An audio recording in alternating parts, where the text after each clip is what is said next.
as many of you know, I've been following the situation in the posturing towards Iran by the United States and by Israel.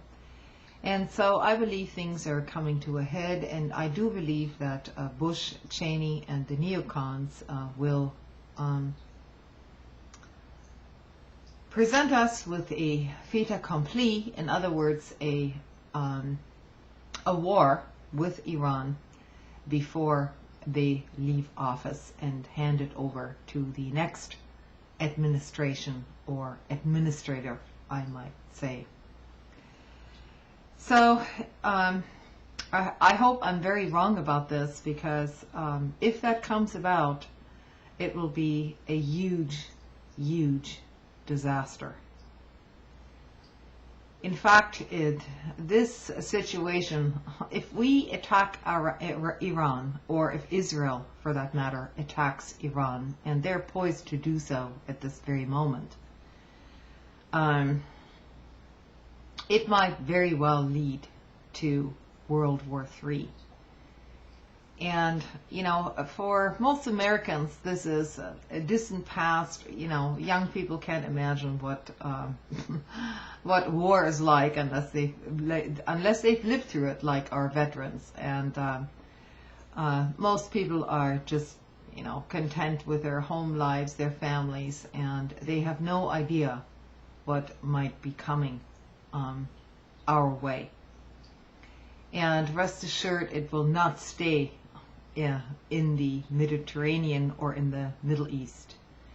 This will have much, much wider repercussions, most of all economic, first of all, but it will be much wider than this. So rest assured, our actions, the actions by our government, will have extremely serious consequences for all of us. And so if you think it's just going to be happening over there, well, nothing is going to be happening here. You're very much mistaken. As I say, I hope I'm wrong in my assessment, and I hope Israel will not be so foolish as to attack Iran. But Ray McGovern,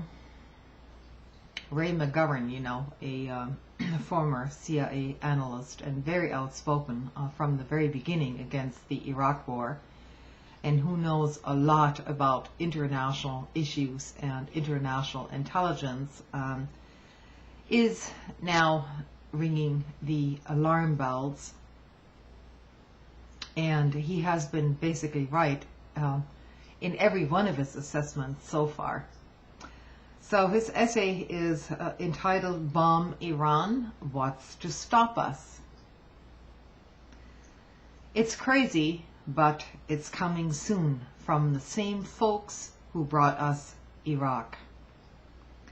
Unlike the attack on Iraq 5 years ago, to deal with Iran, there need to be no massing of troops along borders.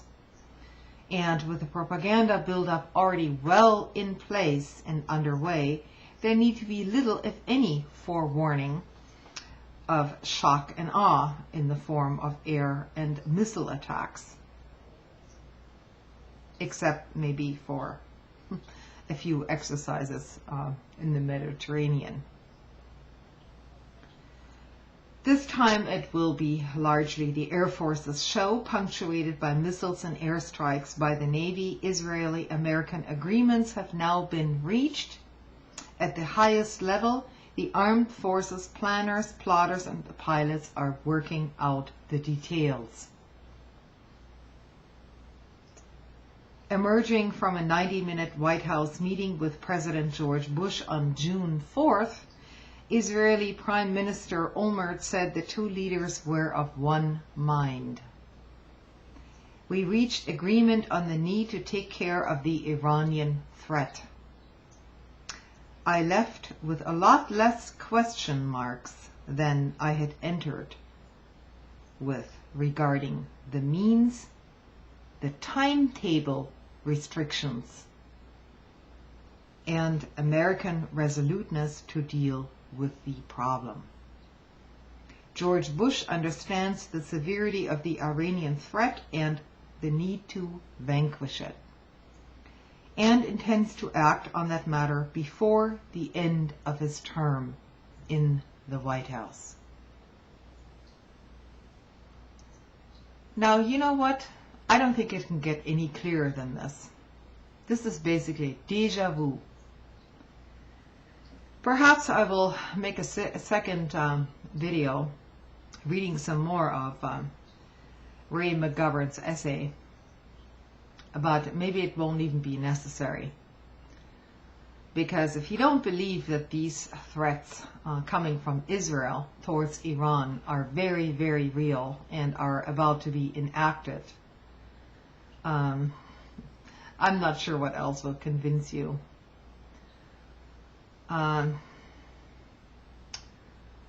Anyway, I'll sign off for tonight, and depending on the comments that I get on here, maybe none, you know, I may continue with these types of videos. Thanks. Good night.